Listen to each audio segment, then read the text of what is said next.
नमस्कार प्यारे बच्चों। आशा करती हूँ आप अपने घरों में कुशल मंगल होंगे, अपनी सेहत और अपनी पढ़ाई का पूरा ध्यान रख रहे होंगे। मुझे उम्मीद है कि आप आज की वीडियो का बेसब्री से इंतज़ार कर रहे होंगे और मुझे विश्वास है कि आज की वीडियो देखने के बाद आपके चेहरे पर हमेशा की तरह एक बड़ी सी मुस्कान आएगी। आज हम पढ़ने जा रहे हैं अपने देश के बारे में, एक ऐसी चीज जिसके लिए हमारा देश विश्व भर में जाना जाता है। हमारा देश महान है, ये हम सबको मालूम है। विश्व में बहुत से कारणों से हमारा देश जाना जाता है। उनमें से एक कारण हमारा लोकतंत्र भी है। भारत विश्व में सबसे बड़े लोकतंत्र के नाम से जाना जाता है। आज हम कक्षा 9 की सामाजिक विज्ञान की पुस्तक लोकतांत्रिक राजनीति का पहला अध्याय करेंगे। इसका नाम है लोकतंत्र क्या और लोकतंत्र क्यों। चलिए पढ़ते हैं।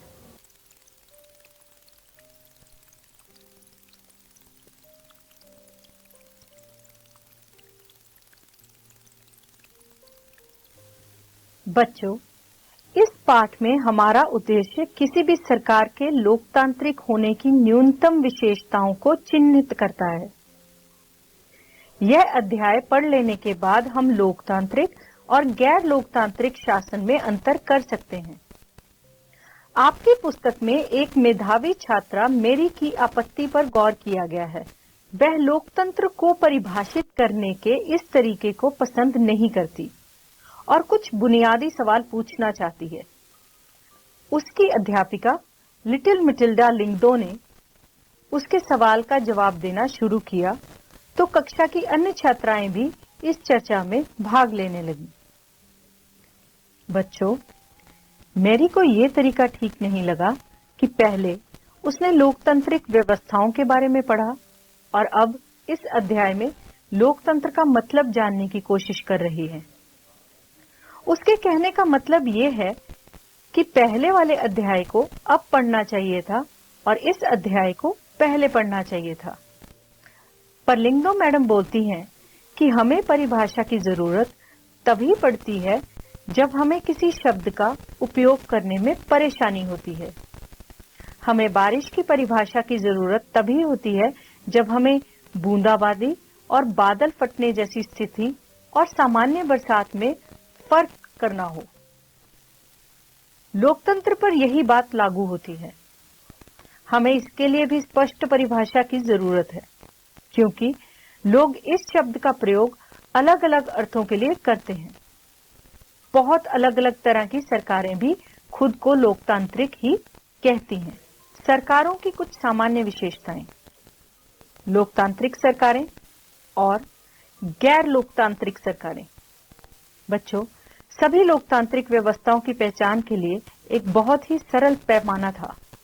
लोगों के पास अपनी सरकार को चुनने का अधिकार होना। इसलिए हम सरल परिभाषा से शुरुआत करते हैं। लोकतंत्र शासन का ऐसा रूप है जिसमें शासकों का चुनाव लोग करते हैं। चलो बच्चों, हम इस बात को ध्यान से समझते हैं। म्यांमार के सैनिक शासकों का चुनाव लोगों ने नहीं किया है। जिन लोगों का सेना पर नियंत्रण था वह देश के शासक बन गए। शासक के फैसलों में लोगों की कोई भागीदारी नहीं है। पिनोशे, जो कि चिली के संदर्भ में है, उनके जैसे तानाशाह का चुनाव लोग नहीं करते। यही बात राजशाहियों पर भी लागू होती है। सऊदी अरब के शाह लोगों द्वारा शासक नहीं चुने गए हैं, बल्कि राज परिवार में जन्म लेने के कारण उन्हें ये हक मिला है। बच्चों, इससे हमें ये समझ में आता है कि लोकतंत्र का मतलब लोगों का शासन है। पर बच्चों, इस परिभाषा का प्रयोग यदि हमने बिना सोचे समझे किया तो फिर उन सभी सरकारों को लोकतांत्रिक कहा जाना पड़ेगा जो चुनाव कराती हैं, और फिर हमें सही नतीजे पर नहीं पहुंच पाएंगे। इसलिए हमें असली लोकतंत्र और दिखावटी लोकतंत्र वाली सरकारों के बीच सावधानी पूर्वक फर्क करना होगा।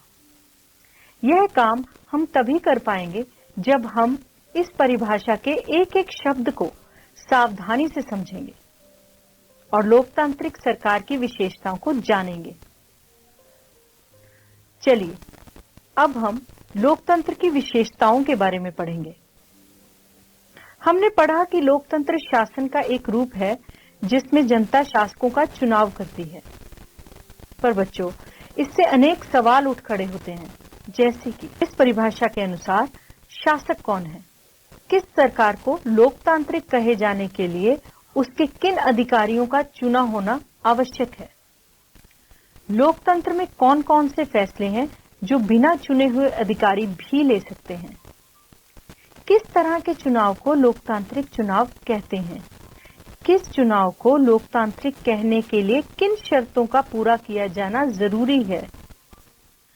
कौन लोग शासकों का चुनाव कर सकते हैं या खुद शासक चुने जा सकते हैं?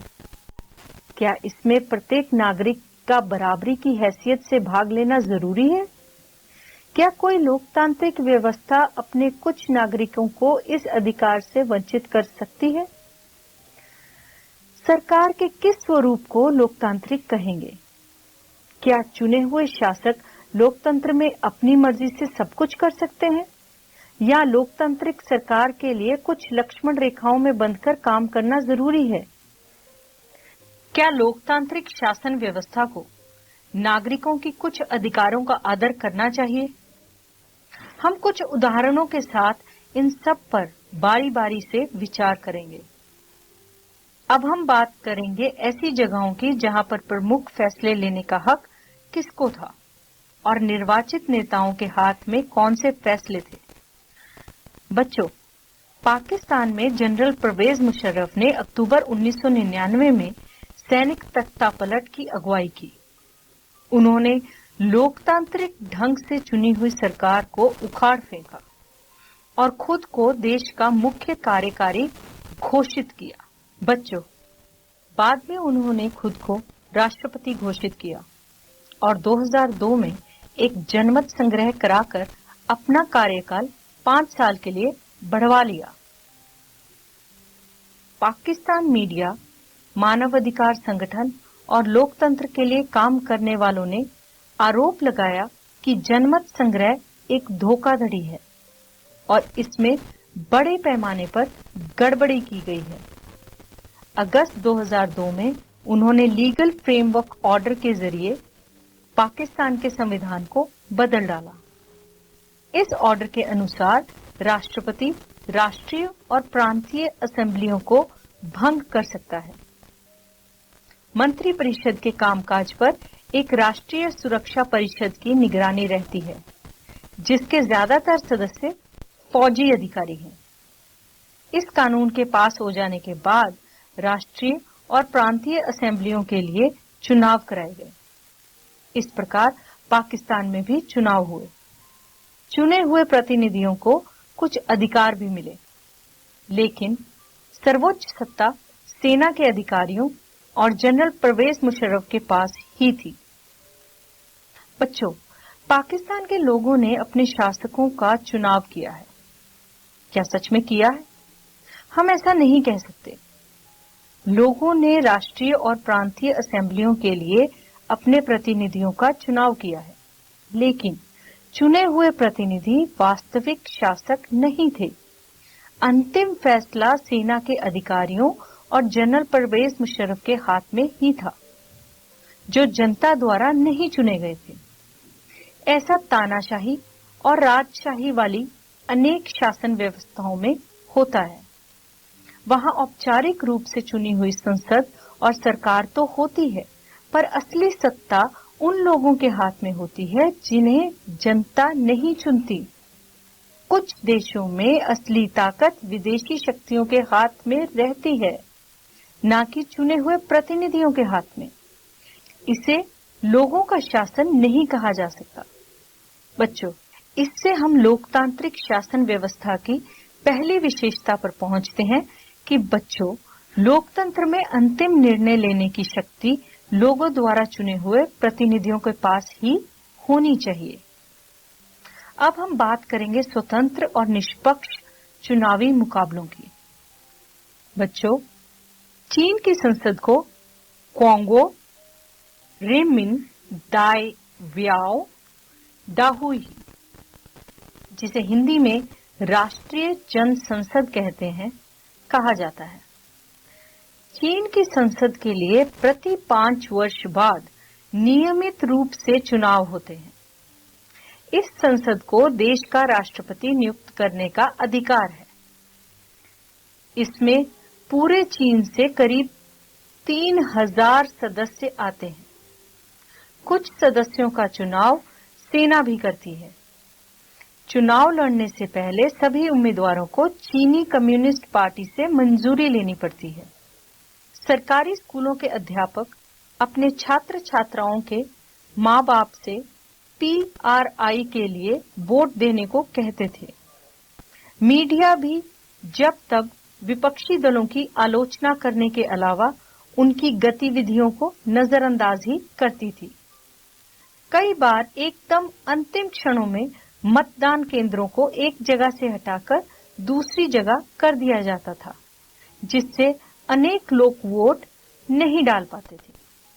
PRI अपने उम्मीदवारों के चुनाव अभियान पर काफी पैसे खर्च करती थी। चीन के चुनावों में लोगों के सामने कोई वास्तविक और गंभीर विकल्प होता ही नहीं था। लोगों को शासक दल या उसके द्वारा स्वीकृत उम्मीदवारों को ही वोट देना होता था। बच्चों, मैक्सिको के मामले में ऐसा लगता है कि कहने को विकल्प होते हुए भी असल में वहां की जनता के पास कोई दूसरा विकल्प नहीं था। किसी भी तरह वहां शासक दल को पराजित नहीं किया जा सकता था। लोगों के चाहने पर भी नहीं। वहां हुए चुनाव निष्पक्ष नहीं थे। इस प्रकार अब हम लोकतंत्र की अपनी समझ में एक अन्य विशेषता और गुण को जोड़ सकते हैं। लोकतंत्र के लिए सिर्फ चुनाव करना ही पर्याप्त नहीं होता। चुनाव में एक से ज्यादा असली राजनीतिक विकल्पों के बीच चुनने की स्थिति भी होनी चाहिए। लोगों के पास यह विकल्प रहना चाहिए कि वह चाहें तो शासक दल को गद्दी से उतार दें। बच्चों, अब हम पढ़ेंगे एक व्यक्ति एक वोट एक मूल।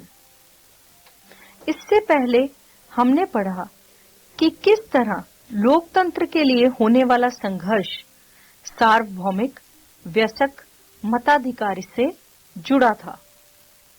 अब इस सिद्धांत को लगभग पूरी दुनिया में मान लिया गया है, पर किसी व्यक्ति को मतदान के समान अधिकार से वंचित करने के उदाहरण भी कम नहीं हैं। 2015 तक सऊदी अरब में औरतों को वोट देने का अधिकार नहीं था। एस्टोनिया ने अपने यहाँ नागरिकता के नियम कुछ इस तरह से बनाए हैं कि रूसी अल्पसंख्यक समाज के लोगों को मतदान का अधिकार हासिल करने में मुश्किल होती है। फिजी की चुनाव प्रणाली में वहां के मूल वासियों के वोट का महत्व भारतीय मूल के फिजी नागरिक के वोट से ज्यादा है। लोकतंत्र राजनीतिक समानता के बुनियादी सिद्धांत पर आधारित है। इस प्रकार हम लोकतंत्र की तीसरी विशेषता को जान लेते हैं। इसमें लोकतंत्र में हर वयस्क नागरिक का एक वोट होना चाहिए और हर वोट का एक समान मूल्य होना चाहिए। अब हम बात करेंगे कानून के राज और अधिकारों के आदर की बात। जिम्बाब्वे को 1980 में अल्पसंख्यक गोरों के शासन से मुक्ति मिली। उसके बाद देश पर जानू PF दल का राज है, जिसने देश के स्वतंत्रता संघर्ष की अगुवाई की थी। इसके नेता रॉबर्ट मुगाबे आजादी के बाद से ही शासन कर रहे थे। चुनाव नियमित रूप से होते थे और सदा जानू PF दल ही जीतता था। राष्ट्रपति मुगाबे कम लोकप्रिय नहीं थे, पर वे चुनाव में गलत तरीके भी अपनाते थे।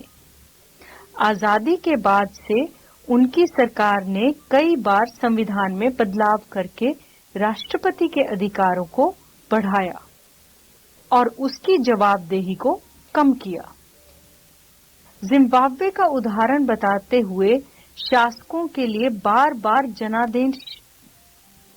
जिम्बाब्वे का उदाहरण बताते हैं कि शासकों के लिए बार-बार जनादेश पाना लोकतंत्र की एक जरूरत है, पर इतना ही पर्याप्त नहीं है। लोकप्रिय नेता भी अलोकतांत्रिक हो सकते हैं। लोकप्रिय नेता भी तानाशाह हो सकते हैं। अगर हम लोकतंत्र को परखना चाहते हैं तो चुनाव पर नजर डालना जरूरी है।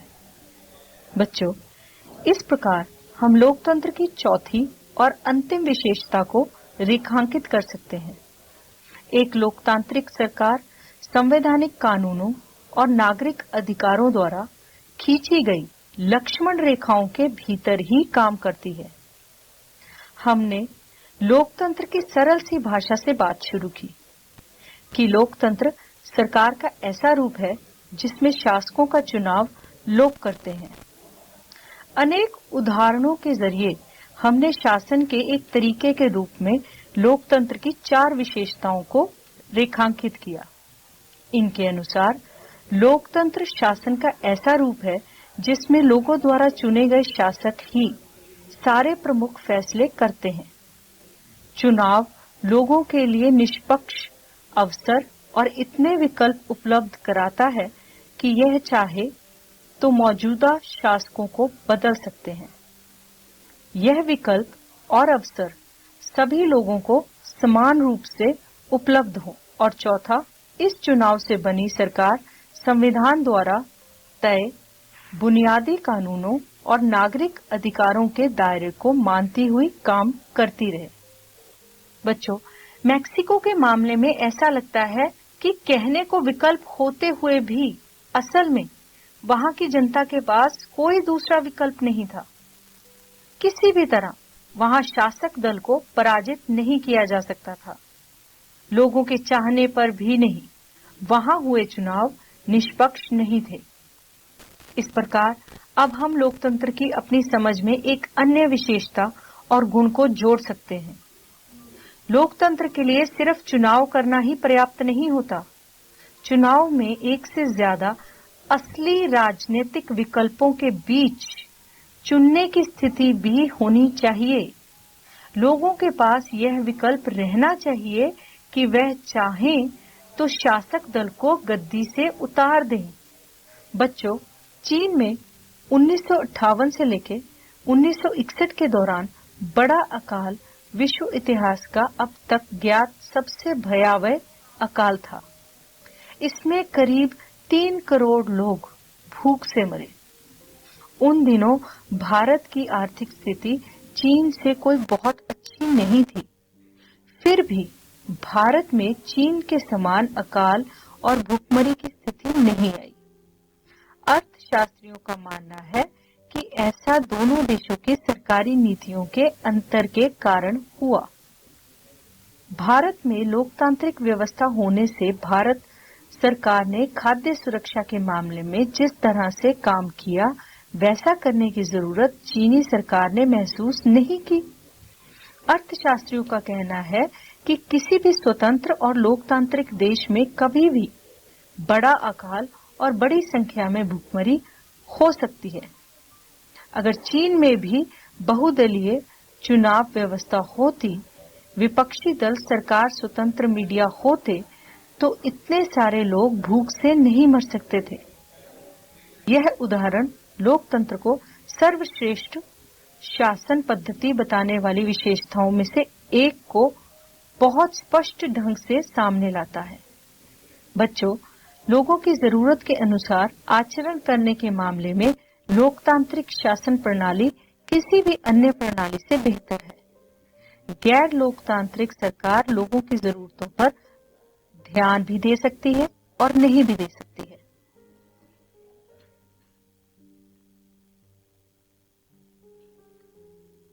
लोकतांत्रिक शासन पद्धति दूसरों से बेहतर है क्योंकि यह शासन का अधिक जवाबदेही वाला स्वरूप है। लोकतंत्र बेहतर निर्णय लेने की संभावना बढ़ाता है। लोकतंत्र मतभेदों और टकराव को संभालने का तरीका उपलब्ध कराता है। लोकतंत्र नागरिकों का सम्मान बढ़ाता है।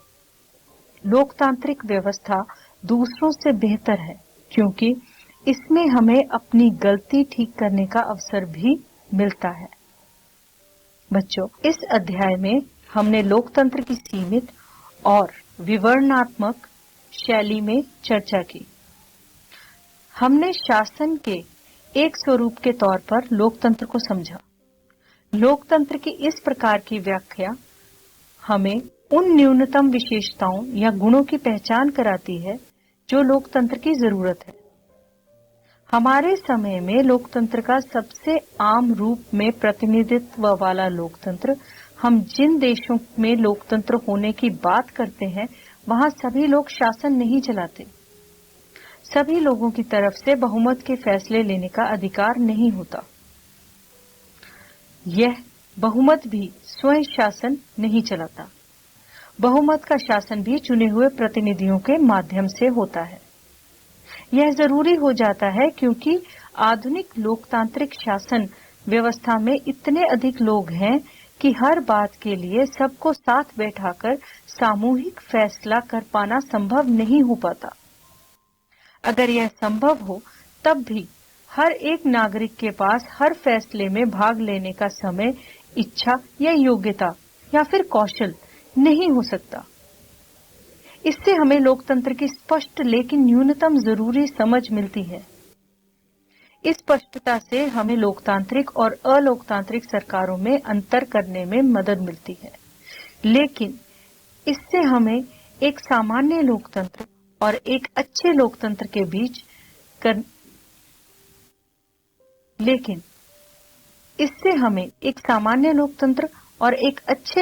के बीच फर्क करने की क्षमता भी पता चल। लेकिन इससे हमें एक सामान्य लोकतंत्र और एक अच्छे लोकतंत्र के बीच अंतर करने की क्षमता नहीं मिल पाती। इससे हम लोकतंत्र को सरकार से परे जाकर नहीं समझ पाते। चलिए, मैं आशा करती हूँ आज का ये पाठ आपको अच्छा लगा होगा। अब मैं आपसे कुछ सवाल पूछूंगी। आपकी स्क्रीन पर आपको दो अलग अलग तरह के शब्द और वाक्य दिखेंगे। आपको उनका मिलान कराना है। चिले, नेपाल, पोलैंड, घाना, ये 4 देश हैं। अब इनसे जुड़े 4 वाक्य हैं। चिले को हम याद रखते हैं उसकी सैनिक तानाशाही की समाप्ति के लिए। घाना ब्रिटिश औपनिवेशिक शासन की आजादी के लिए। पोलैंड, इन्होंने एक दल के शासन का अंत किया। और नेपाल, राजा ने अपने अधिकार छोड़कर यहां पर लोकतंत्र की सहमति दी। मुझे पता है अब आप लोकतंत्र के बारे में बहुत कुछ जान गए हैं, तो मुझे बताइए कि इनमें से किससे लोकतंत्र के विकास में मदद नहीं मिलती? लोगों का संघर्ष, विदेशी शासन द्वारा आक्रमण, उपनिवेशवाद का अंत या लोगों की स्वतंत्रता की चाह? बिल्कुल सही, विदेशी शासन द्वारा आक्रमण। आज की दुनिया के बारे में इनमें से कौन सा कथन सही है? राजशाही शासन की वह पद्धति है जो अब समाप्त हो गई है। विभिन्न देशों के बीच संबंध पहले के किसी वक्त से अब कहीं ज्यादा लोकतांत्रिक हैं। आज पहले की किसी दौर से ज्यादा देशों में शासकों का चुनाव लोगों के द्वारा हो रहा है। आज दुनिया में सैनिक तानाशाह नहीं रहे। इनमें से जो वाक्य सही है वो है कि आज पहले के किसी दौर से ज्यादा देशों में शासकों का चुनाव लोगों के द्वारा हो रहा है। चलिए अब इस वाक्य को पूरा कीजिए। अंतर्राष्ट्रीय संस्थाओं में लोकतंत्र की जरूरत